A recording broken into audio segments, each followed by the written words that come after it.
afford 2 cars. Not until my brother started driving did we get 2 cars. It must not be a hard job because they must not work very much. Were they pulling the wool over people's eyes about this place? Oh, that for all of my life there's been a pair of red shoes in my closet.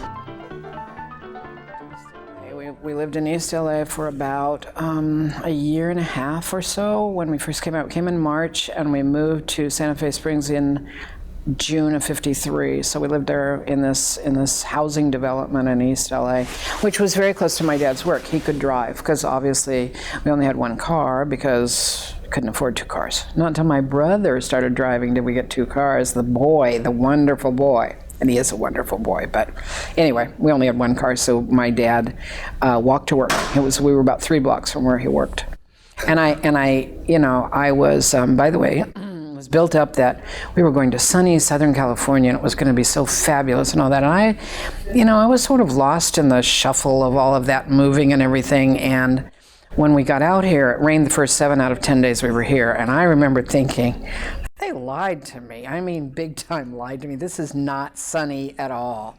And Indiana was very cold, and it wasn't all that cold out here. But I was just thinking, wow, were they pulling the wool over people's eyes about this place? But I made a friend. I made 1 friend who lived downstairs. My mother's aunt lived in the same development, and so this family lived downstairs from my mother's aunt, sort of across the way. It was a big, huge complex, and she was my friend, Sherry Boyd. And I thought she was unbelievably rich because she had a record player in her room. She had one of those little, whatever those were, that played little 45 records, and she had red shoes. I only had 1 pair of shoes. And I had my Sunday shoes, but I only had 1 pair of shoes. She had 4 pairs of shoes, and one of them was red. And I vowed, I was little, I vowed that when I got big, I was going to have a pair of red shoes, and I want you to know that for all of my life, there's been a pair of red shoes in my closet. And a student many years, and I told that story, I don't know to whom, but a student, a very dear student, one Christmas bought me one of those little bitty red, those little shoe things, and it's a red shoe, and she gave me a note which I taped to the bottom, which said, this is so that you always have a pair of red shoes.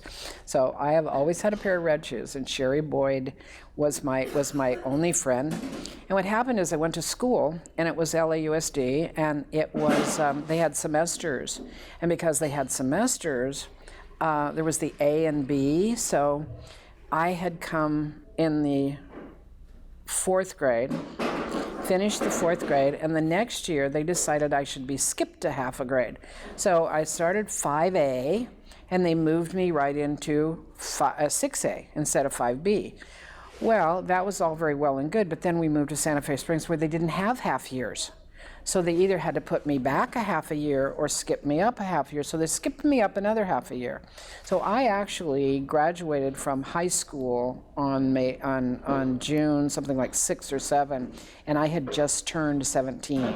And when I graduated from college, I had just turned 21 because I was accelerated. And I'm not sure that's a good idea, by the way, as a teacher.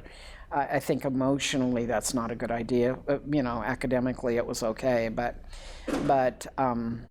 we moved to Santa Fe Springs, and so I started junior high school, having skipped half of the 5th and half of the 6th, and started junior high school when we moved out there.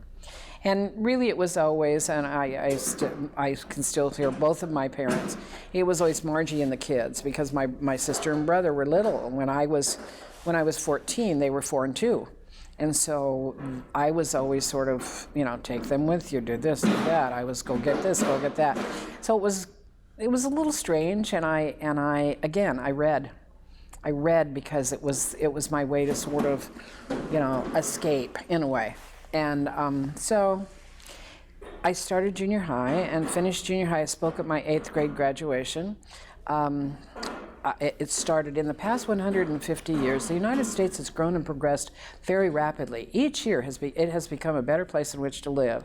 And I could probably recite the rest of it if I thought about it, but that's the way my speech for 8th grade graduation started.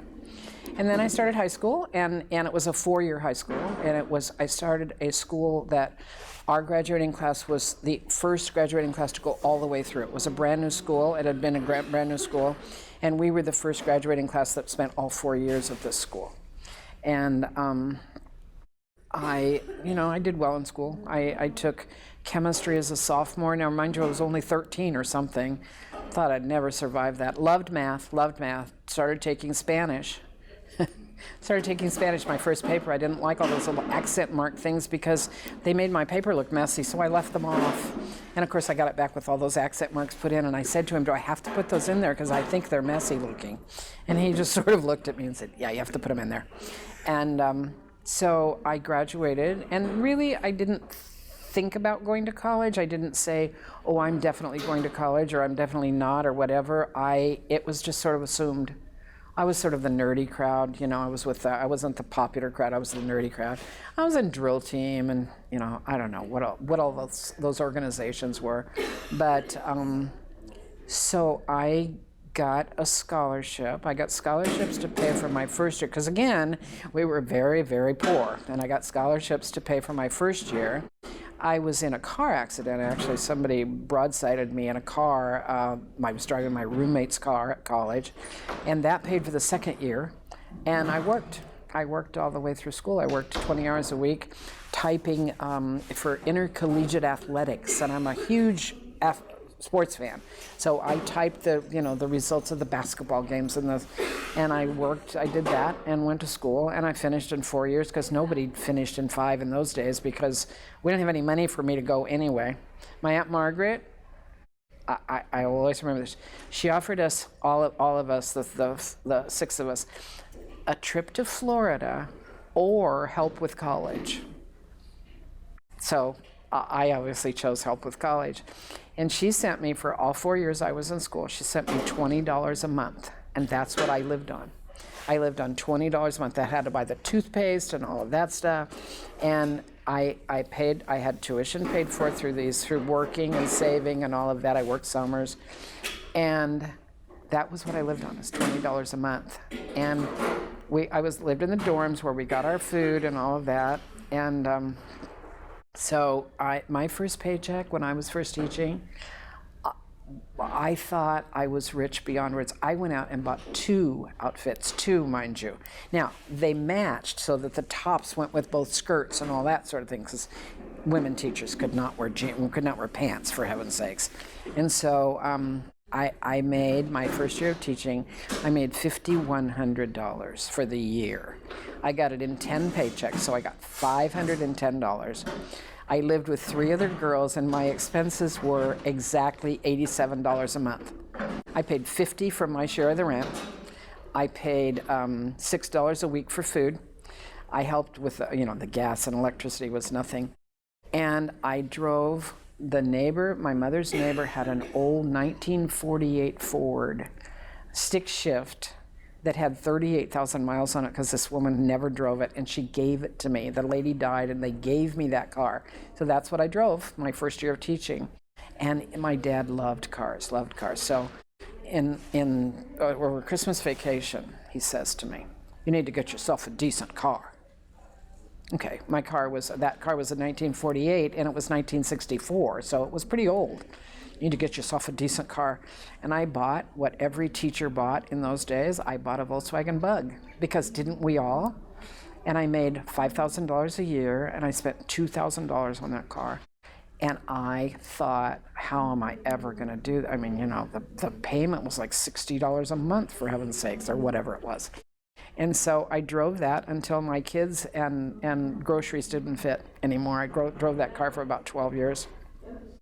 And when the new ones came out in 2000, every time one went down the street, I went, could I have one? Could I have one? And I finally, in 2002, bought one, and I drove that for 16 years. And last year I bought the newest Beetle. So I still drive those things, just the way it is. But I went to Santa Barbara. I got a scholarship there. It was far enough away from home to be far, and yet close enough to come home. And it's when Santa Barbara, it was the second year in '59 that it was a UC school, and they were really trying to establish themselves as a legitimate UC school. It was one tough school. It was not the party school that you all think about it, that it is now. It was a really tough school. 90% of the students lived on campus, and we ate in the dorms, and we didn't go anywhere. We were out there, stuck out there on the point. Now, stuck out there on the point with a beautiful ocean view, mind you. And I had the same roommate 3 of the 4 years, and it was a good experience. Santa Barbara was a good experience. Yes, we had indoor plumbing in Los Angeles, for heaven's sakes, and we had it was sort of a weird when I can remember thinking, wow, like people live like this. And I think, the thing about LA today is the traffic that just drives me crazy, and all the people. And I think I've often said, I really think that I'm the kind of person that should live in a small town. I love small towns. When I travel all over the United States to speak, and we get to go to little towns. I worked for College of Court Reporting for 10 years, and they're in Hobart, Indiana, which I always say is about this big. And it's not an insult. It's just only that big. It's about 4 blocks long, and I loved it. I love it back there. I don't like but I only go in the spring and the fall. I don't go in the summer when it's 1,000,000 degrees and the humidity, and I don't go in the winter when they're buried in snow. I go in the good times. So when I say I'd like to live back here, my husband always reminds me that there's another part of the year where I might not like it so much, but it's nice. I went to UCLA to do graduate work, by the way. After I graduated, I had a broken heart. I was engaged to be married, and 10 days before graduation, he said, this isn't going to work out. His parents thought I was not good enough for him. They were Hollywood people, and I just was not what they had in mind for their only son, who was gorgeous, by the way. And so I came home that summer, and mind you, applied for UCLA in June and got in for September. That's the way it was in those days. And I did my graduate work there and got my credential there. I did my student teaching out of UCLA. Spent another couple years. And by that time, by the way, when I went to college as an English major because I really loved English. But I got there and discovered that they weren't going to teach any grammar. We weren't going to get to do the grammar and stuff like that, the punctuation and the words. We were going to have to read novels and analyze them, and I love to read, but not what I wanted to do, so I became a Spanish major. And I did Spanish literature, so I probably should have stayed an English major, but at UCLA, there was a man named, I love his name was William Bull, Dr. William Bull. So his name was Bill Bull. There's something about that. And he had an association with the Modern Language Association, and he was doing a project that compared and contrasted Spanish and English grammar. And so the idea was you study the way the two grammars work. And so in Spanish, there are 5 different ways to say to be.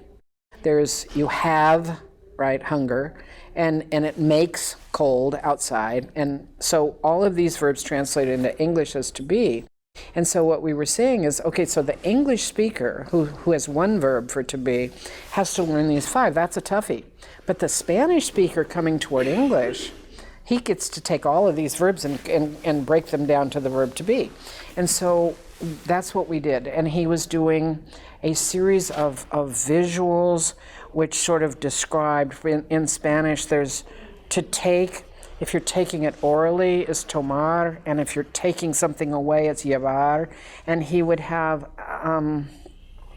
these visuals that showed that difference. It was a fascinating project, and I worked with him for 2 years at UCLA doing part of the study, and he was associated with the Peace Corps project at UCLA. And so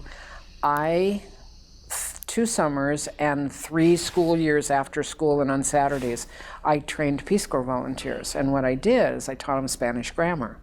And so in the summer, I would have them from 8 to 12 every day, and I taught grammar. And these were people who were going to Latin American countries to be professors. In the last program, we had 23 people with master's degrees and 4 people with PhDs out of 50 people. And they were going down to Latin, they were going to Chile, and the Central America were the places that I trained.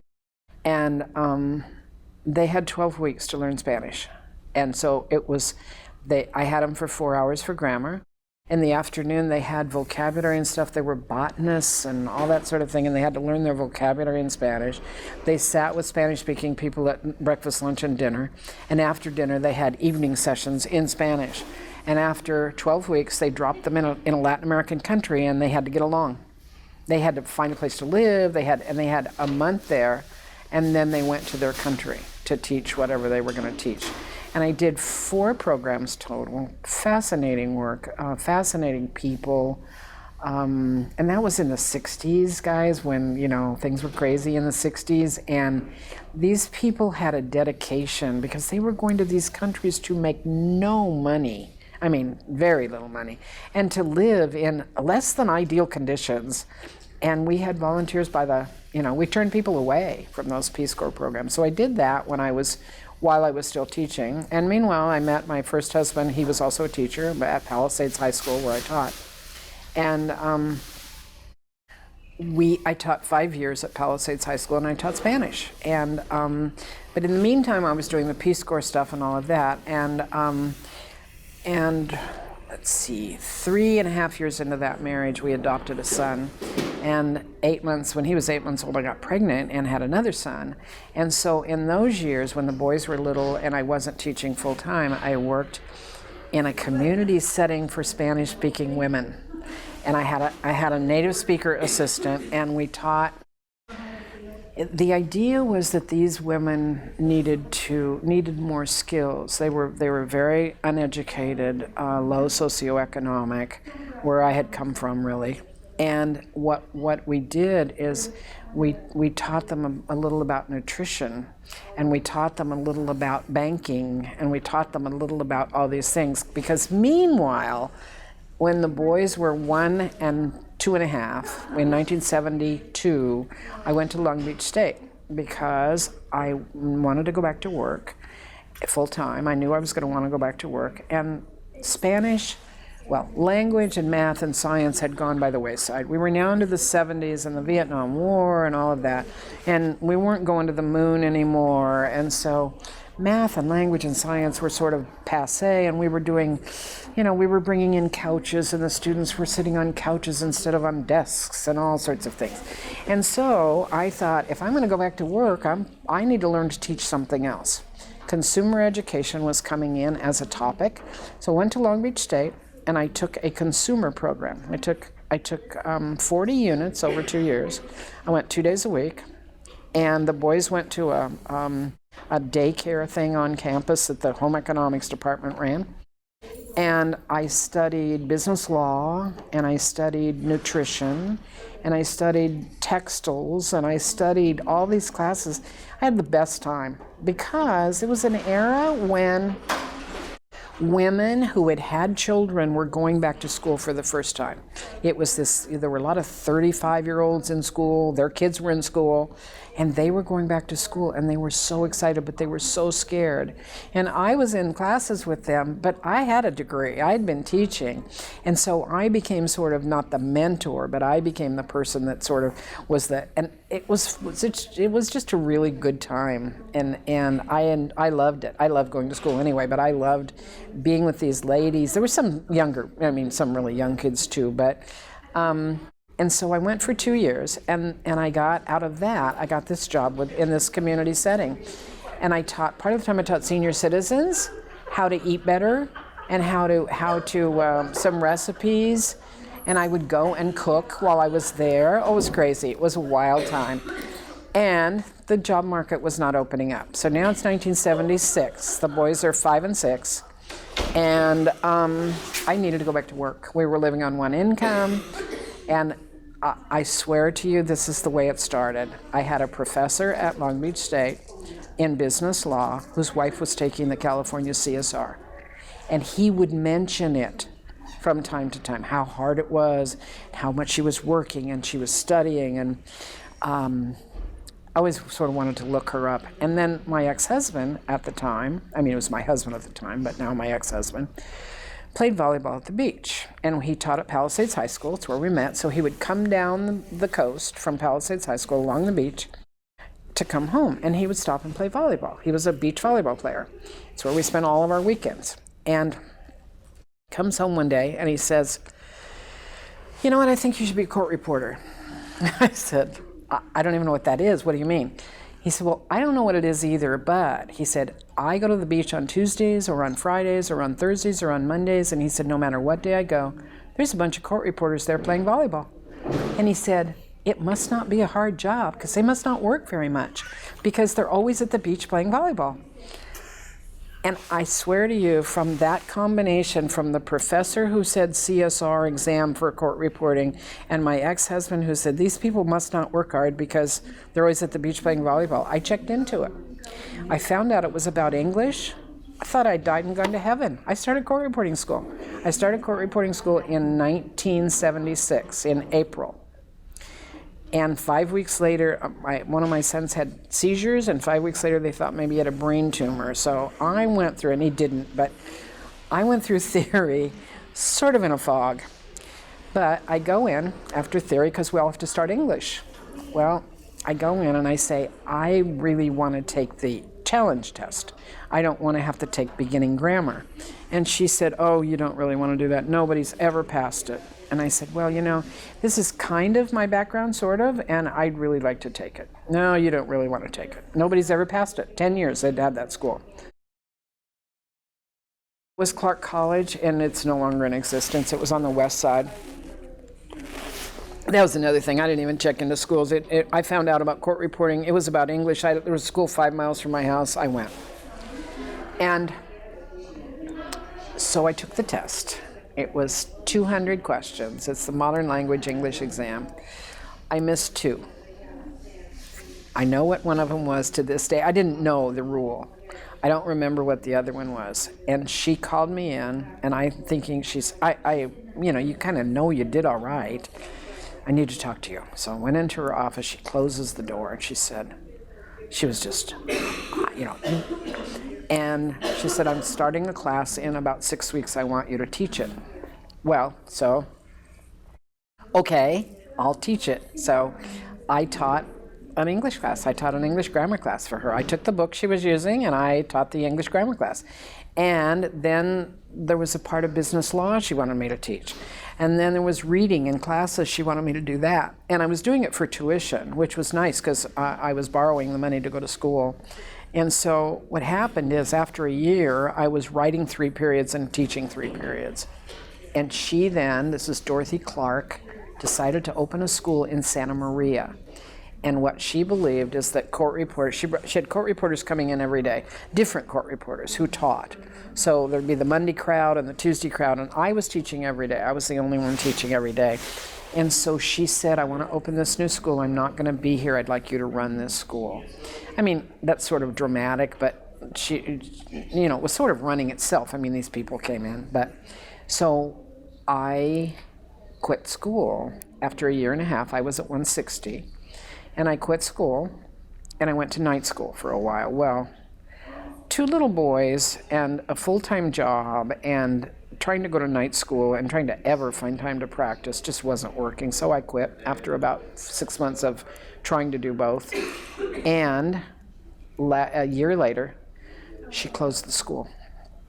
I rode to work with her. She lived in my area. We carpooled. I got there she picked me up, and we get to school. And she didn't say a word driving in. We get to school. She calls me into her office, and she says she had a 10-year lease, and it was up. And she said, we're not going to be able to do it. I'm going to close a week from Monday. It was a Thursday. And she called Nancy Patterson, and she called the Gumperts, who ran Merritt College in the Valley. And Nancy came out that very day, that Thursday. And Dorothy sent me into the classroom for Nancy to talk. We had about 60 students, and they're crying, and it's just. And so I'm in there with Nancy. I don't know Nancy from Adam, and so she's sort of asking me questions as they're asking her questions to try to clarify. So when we finished, she said, may I talk to you for a minute? I said, yeah. And so we go in an office, and she said, what are you going to do? Well, I'd only known 3 hours that this school was going away. I said, well, I don't know. I guess I'm gonna look at other court reporting schools. I might go back to the public schools. I don't know what I'm gonna do. And she said, I'm interested in having you come to work for me. She said, but I have one question to ask you. And I'm shaking like a leaf, I have to tell you. And she says, because she was sort of legendary even then. We're talking about 1978 by then. And I'm sorry, 1979, because I went to school for a year and a half, and then I taught there for a year and a half. And she said, is this school better because you're here? Since you've been here, is this school better? And I said, yeah, I think it is. You know what, I'm teaching English, they're learning more, I think it is. So she said, would you come down and talk to my husband? And I said, well, sure. She said, when would you like to come down? I said, well, when would you like me to? She said, this afternoon. So I arranged to get a babysitter for the kids, and I drive down to LA, and I'm driving, you all know where Bryan, or most of you know where Bryan College was, and so I'm driving through this neighborhood thinking, wow. So I get to the school, and Mr. P is there. Mr. P and Mrs. P and me, and we're sitting in the office, and we're talking about education in general and our philosophy about education. Nobody's saying how much we're going to pay me or anything like that. We're just talking about education in general and how students are, don't always practice enough and blah. And so Mr. P says, well, are you going to hire her or not? And she said, do you want the job? And I said, yeah, I do. And he says, she's got to go home and talk to her husband. She can't just make that decision. And Nancy looked at him and said, she can. So I made the decision. I also went out to Merritt and interviewed with them. But I sort of, by that time, had made up my mind that I wanted to go with Nancy and Pat. And so I started there on the 2nd of July in 1979. And after she sold the school in 2004, I stayed until 2006. So I taught there about 27 years and taught at the other school about 3. So when I left there, I'd been teaching 30 years. I'd been teaching court reporting for 30 years. And then I went to work for part-time for College of Court Reporting in Indiana, and I just quit teaching for them so that I could write a new book and all of that. So I've been teaching this year 52 years total. I started in 1964, and I went to court reporting in 1976, and so I've been teaching, it's 2016, so I've been teaching court reporting 40 years. 40 years this year.